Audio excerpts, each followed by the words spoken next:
ಏಕೈಕ ಅಧಿಪತಿ ಛತ್ರಪತಿ ಶಿವಾಜಿ ಮಹಾರಾಜರ ವಂಶಾದಿಗೆ ನಾವು ಜಿಲ್ಲಾಡಳಿತ ಮತ್ತು ಪೊಲೀಸ್ ಅಧಿಕಾರಿಗಳೇ ಹೊರಬೇಕಾಗ್ತದೆ. ಇದನ್ನ ನಾನು ಪೊಲೀಸ್ ಇಲಾಖೆಗೆ ಎಚ್ಚರಿಕೆಯನ್ನು ಕೊಡ್ತಾ ಇದ್ದೀನಿ.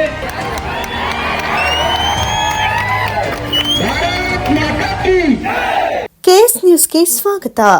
ಹಿಂದೂ ಫೈರ್ ಬ್ರ್ಯಾಂಡ್ ಬಸನಗೌಡ ಪಾಟೀಲ್ ಯತ್ನಾಳ್ ಅವರ ಮೇಲೆ ದಾಖಲಿಸಲಾದ ಕೇಸ್ ಹಿಂಪಡೆಯಲು ಹಾಗೂ ಮುಧೋಳದ ಅಪ್ರಾಪ್ತ ಬಾಲಕಿಯ ಮೇಲೆ ಅಪ್ರಾಪ್ತ ಮುಸ್ಲಿಂ ಇಬ್ಬರು ಯುವಕರು ಅತ್ಯಾಚಾರ ಎಸಗಿದ್ದನ್ನು ಖಂಡಿಸಿ ಸಾವಿರಾರು ಸಂಖ್ಯೆಯಲ್ಲಿ ಹಿಂದೂ ಪರ ಸಂಘಟನೆಗಳು ನೀಡಿದ ಬಂದ್ ಯಶಸ್ವಿಯಾಗಿದೆ. ಮುಧೋಳದ ಉತ್ತರ ಗೇಟ್ನಿಂದ ಹೊರಟ ಸಾವಿರಾರು ಸಂಖ್ಯೆಯ ಹಿಂದೂ ಕಾರ್ಯಕರ್ತರ ಪ್ರತಿಭಟನೆ ಗಾಂಧೀಜಿ ಸರ್ಕಲ್ ಮೂಲಕ ಶಿವಾಜಿ ಸರ್ಕಲ್ ತಲುಪಿ ಹೋರಾಟದ ಕುರಿತು ಮಾತನಾಡಿದರು. ಪೊಲೀಸ್ ಇಲಾಖೆ ನಡೆಯನ್ನ ಖಂಡಿಸಿ ಹಿಂದೂಗಳ ಹೆಣ್ಣು ಮಕ್ಕಳ ಮೇಲೆ ನಡೀತಾ ಇರುವಂತಹ ಅತ್ಯಾಚಾರ ಹಾಗೂ ಮುಸಲ್ಮಾನರ ರಕ್ಷಣೆ ಕುರಿತು ಮಾತನಾಡಿದರು. ಸಂಘಟನಾಕಾರರು ತಪ್ಪಿತಸ್ಥರಿಗೆ ಕಠಿಣ ಕ್ರಮವನ್ನು ಕೈಗೊಳ್ಳುವಂತೆ ಈ ಸಂದರ್ಭದಲ್ಲಿ ಮನವಿ ಮಾಡಿದರು. ವಿಜಯ ಪವಾರ ಜೊತೆ ಮಹೇಶ್ ದೇಮಶೆಟ್ಟಿ, KS ನ್ಯೂಸ್, ಮುಧೋಳ. ಜಿಲ್ಲಾಡಳಿತ ಮತ್ತು ಪೊಲೀಸ್ ಅಧಿಕಾರಿಗಳೇ ಹೊರಬೇಕಾಗ್ತದೆ. ಇದನ್ನ ನಾನು ಪೊಲೀಸ್ ಇಲಾಖೆಗೆ ಎಚ್ಚರಿಕೆಯನ್ನು ಕೊಡ್ತಾ ಇದ್ದೀನಿ.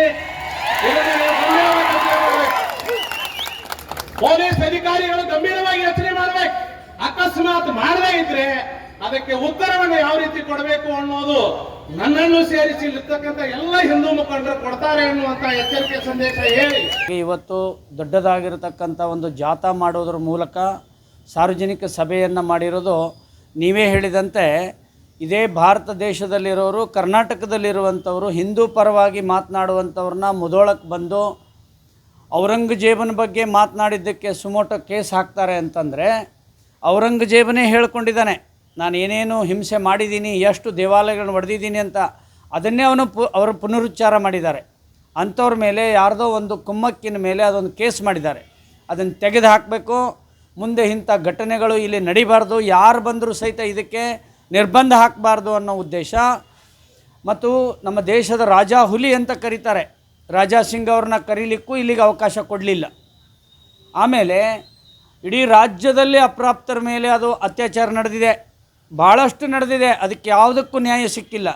ಮುಧೋಳದಲ್ಲಿ ಕೇವಲ 6 ವರ್ಷದ ಬಾಲಕಿಯ ಮೇಲೆ ಅತ್ಯಾಚಾರ ಮಾಡಿರೋದನ್ನು ಉಗ್ರವಾಗಿ ಖಂಡಿಸಿ ಅದಕ್ಕೆ ತಕ್ಕ ಉತ್ತರವನ್ನು ಕೊಡಬೇಕು. ಮುಂದೆ ಇಂಥ ವಿಚಾರಗಳು, ಇಂಥ ಘಟನೆಗಳು ನಡಿಬಾರ್ದು ಅನ್ನೋ ದೃಷ್ಟಿಯಿಂದ ನಾವಿವತ್ತು ಎಲ್ಲ ತಾಲೂಕಿನ ಬಹುತೇಕ ಗ್ರಾಮಗಳಿಂದ ಸಕಲ ಸಮಾಜ ಹಿಂದೂ ಒಂದಾಗಿ ಬಂದಿದ್ದಾರೆ. ಅದಕ್ಕೆ ಒಳ್ಳೆ ರೀತಿ ಸಹಕಾರ ಸಿಕ್ಕಿದೆ. ಇದು ಹೀಗೆ ಮುಂದುವರೆದ್ರೆ ಈ ಪ್ರತಿಭಟನೆ ಇನ್ನೂ ಉಗ್ರವಾಗಿ ಮುಂದುವರಿಯೋದಿದೆ.